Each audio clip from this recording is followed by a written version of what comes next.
Hello everyone and welcome to Intersolar Europe 2024. We are TaiyangNews. I'm Bhambhani, the senior editor at TaiyangNews, and we have with us Shravan Chunduri, the head of technology at TaiyangNews.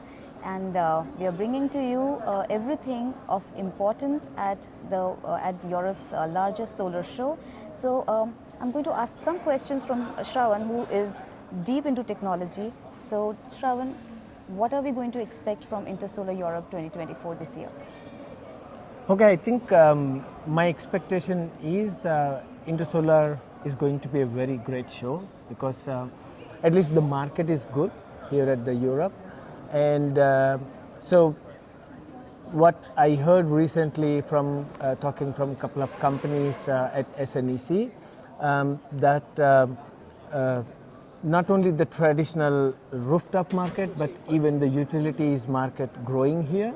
So I suppose there would be some interesting products for the utility. In a nutshell, you might see a very large modules up to 700 watt.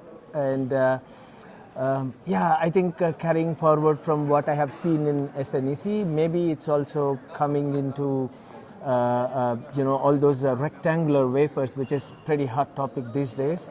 I think this is also going to be reflected at Intersolar. And then, yes, TopCon is right now the mainstream, and I think most of the people have already moved it. There is still a little perk left over, but I think we will also see that quite a bit here. And what I also see interesting at SNEC, probably that we would also see here, is a lot of companies, new companies jumped into heterojunction bandwagon. We don't know how much of this would be actually reflected here, because last year here at the show there were many heterojunction panels. Yeah. But yeah, we have to see if heterojunction still attract Europe. Yeah, and on the materials front, TopCon is really ruling. So all the encapsulation solutions, including the special EVA or POE, EPE, all these solutions, and also some backsheet solutions specifically made for TopCon, we might also see here. So there would be some representation from the production equipment, but may not be very big booths. Okay. You also talked about rooftop solar as well as utility scale solar, but in Europe we also see a lot of new applications coming in. Absolutely. Floating solar, agrivoltaics, BIPV. So what is your take on that? I think there is going to be a lot. I think last year already there was there. So there was a beautiful booth on BIPV last year. And this time also, I think this will continue, and probably this will enhance a little bit. So I think the speciality here, what I think is, more and more companies are trying to innovate on the application side.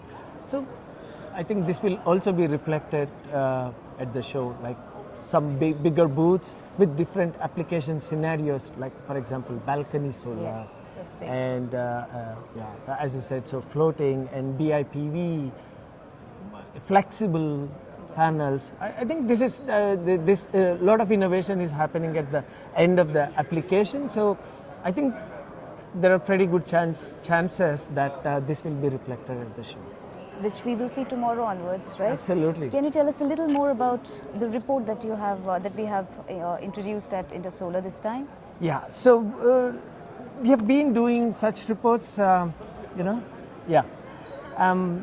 This is simply a summary and analysis of our top modules. So as you know, we have been publishing top modules from the last 2 years, and now it's 2.5 years. So this is our 30th edition of the top module, what we launched on our website.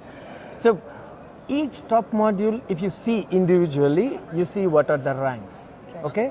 But if you combine and look them as a whole, you will see a lot of trends. So how many companies were at the top? What happened to top heterojunction efficiency? How many companies entered and exited heterojunction? And how the efficiency of one particular technology progressed during this 30 months. So 30 months is a huge data. And the speciality of the top modules is its commercial, it only includes commercially available modules.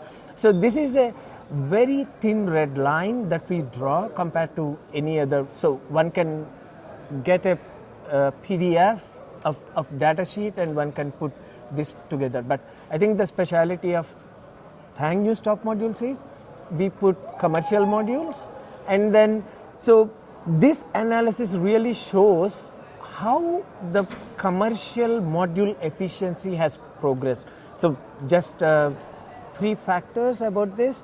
One is we segregate all this data into several efficiency bands, see how different products progressed in this efficiency band, and then we again sort them into different technology bands and see how this particular technology has progressed, and finally we gave a power sort. So all this analysis, including graphs, so these are really very nice and amazing graphs what you see here. So how the top efficiency has progressed. So all this analysis you can find in this report. So of course this is not completely brand new, the concept, but the data is new. It's the latest from the last 20 months, so more emphasis on the last 6 months. This is our 3rd report. Okay. So this is available at Intersolar Europe 2024 at Munich. So please grab your copy. And this is Bhambhani and Shravan Chunduri. Signing off for now, but we'll be back soon with more from Intersolar Europe 2024. See you there. Bye-bye.